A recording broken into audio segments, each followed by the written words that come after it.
A Miami police gang unit was working a joint operation with federal authorities last night at Miami Avenue and 75th Street. Police focused in on one car, but after that, nobody can tell us. We left out the club, went to his car. We get a few blocks up to the street. I don't know, I say about like 3 to 4 blocks from the club. And all of a sudden, just police surrounding us. In early 2011, Kareem Williams was with his cousin Travis McNeil at the Take One Lounge, a popular strip club in Little Haiti. A federal gang task force was surveilling the location and followed Williams and McNeil out of the parking lot. The driver, McNeil, was intoxicated. These white guys, he's rolling all over the place. 2 unmarked police cars surrounded them at a red light. Guys, we're top of Miami and 75, Miami and 75. We got an officer involved shooting. We have a black belt down at Miami and 75. Within minutes, Williams was handcuffed and pleading for his life. He was bleeding from 2 gunshot wounds.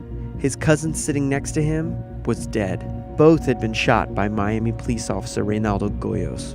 I was letting him know that I know I felt something hit my stomach, and I was telling him, "Oh, cuz, I'm hurt." But all the while, he was gone.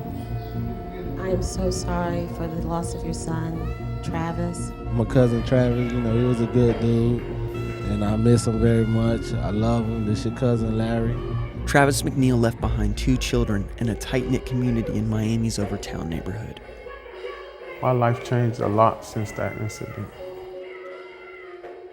I'm not the same. Officer Reynaldo Goyos was fired after an internal investigation led by 4 senior officers ruled the shooting was unjustified. Goyos appealed the chief's decision through a process common to police departments nationwide known as arbitration.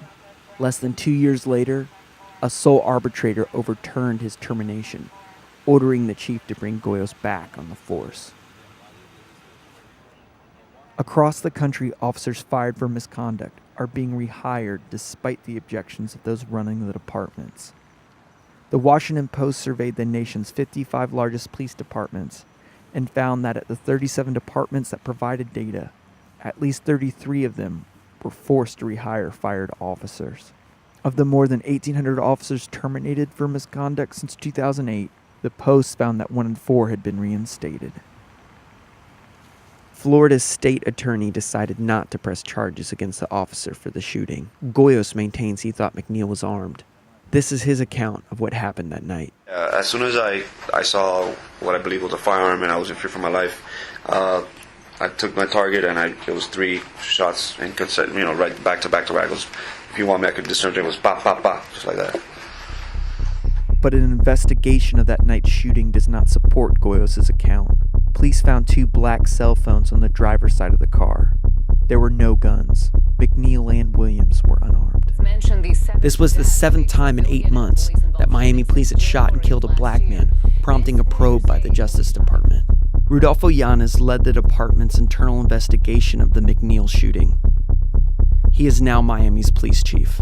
When we looked at the facts of the case, the physical evidence versus Officer Goyos' statement, his statement was not consistent with the physical evidence. And so that's why that shooting was ruled not justified. Goyos appealed the city's decision, sending the dispute to an arbitration. Over 4 days, an arbitrator listened to both sides present their arguments. He then ruled the city did not have just cause to fire the officer. From our perspective as the employer, many of those rulings are concerning because in our estimation, they're not really consistent with what we believe the facts were. And so as far from a process perspective, you have one person that's basically judge, jury, and executioner. And in the state of Florida, it is very rare that you can even challenge the arbitrator's finding. Eugene Gibbons, an attorney with Miami's Fraternal Order of Police, represented Goyos during his appeal. Many times the chiefs believe misconduct has been committed, but I'm able to prove later that in fact there was no misconduct. And the Goyos case in Miami is exactly that case. He believes arbitration is essential to protecting cops. There was no misconduct on the part of Officer Goyos. He was simply doing his job to the best of his ability that evening. And the chief, it's my opinion, that he terminated him based on the push from the community. And that was just factually wrong, morally wrong, ethically wrong, because there was no basis for it.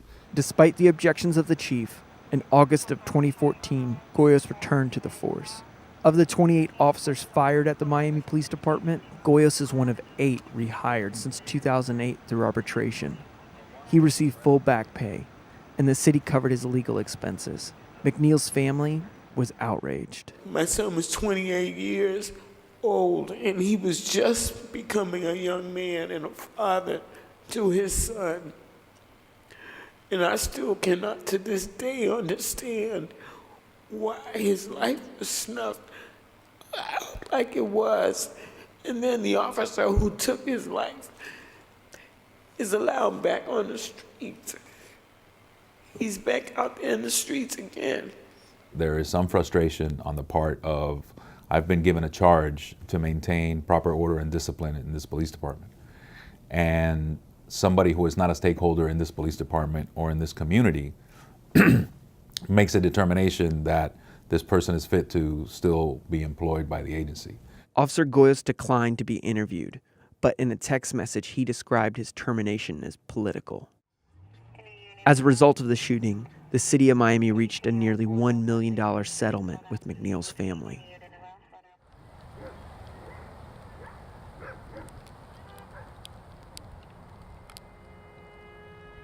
And it's sad how, that situation happened. Like, he getting off and, got his job back like he was rewarded. That's something tough to live with. It's a sad feeling, you just feel down, like, why? Why? You would like answers, but I have no answers yet.